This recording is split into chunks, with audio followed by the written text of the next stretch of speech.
Yes, Frida Kahlo was a hipster, but not your fixie writing, single origin coffee drinking, make your own soap type of ordinary hipster. Instead of basing her identity on quirky hobbies, the Mexican artist forged her coolness by highlighting her mestizo background. We call this type of hip the roots innovator, and in this super serious anthropological study, we're gonna break down what that means. Tengo ya el presentimiento, adentro en mi corazón. Oye, yo tengo el presentimiento, barruto en mi corazón. As we discussed in the introductory episode of Mucho, Panache, our new series which explores Latino coolness, hipsterism is basically a heightened sense of identity, meaning the unique way in which a person presents themselves. Today we're looking at the roots innovator, one of the most successful archetypes of Latino cool, which has been spearheaded by the likes of Frida Kahlo, a woman who is highly admired not just for her talent, but also because of her proud mestizo identity.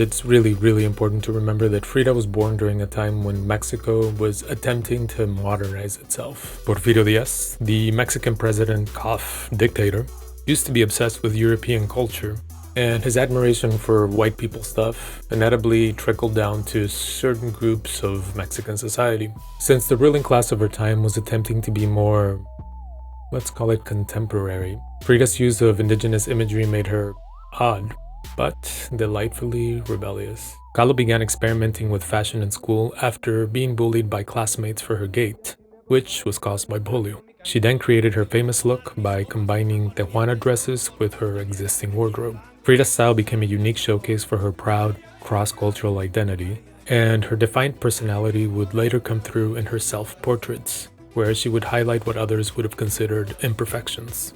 We're not gonna lie, Kahlo's aesthetic, either through Halloween costumes or tasteless consumerism, has been heavily and shamelessly abused.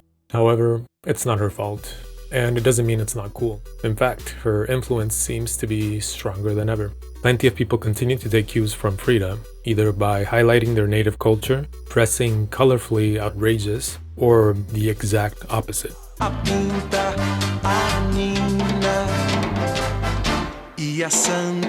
Other examples of the roots innovator archetype are all over Latin America, such as the Brazilian Tropicalia movement of the late 60s, or the reappreciation of cumbia after years of being derided as lowbrow music. Some examples are even hidden in plain sight, like here in the US, where Jean-Michel Basquiat, an artist of Puerto Rican and Haitian descent, is typically excluded from the canon of Latino cool, even when his work is clearly based on his mixed heritage.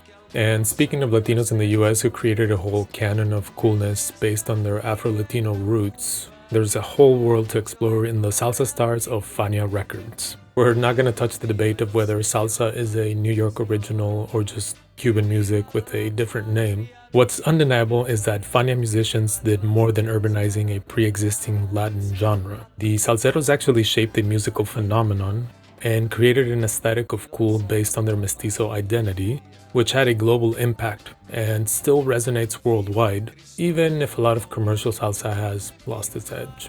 And that's it for this edition of Mucho Panache. Don't forget to check out the Americano on social media, and we'll see you soon. Adios. Tengo ya el presentimiento.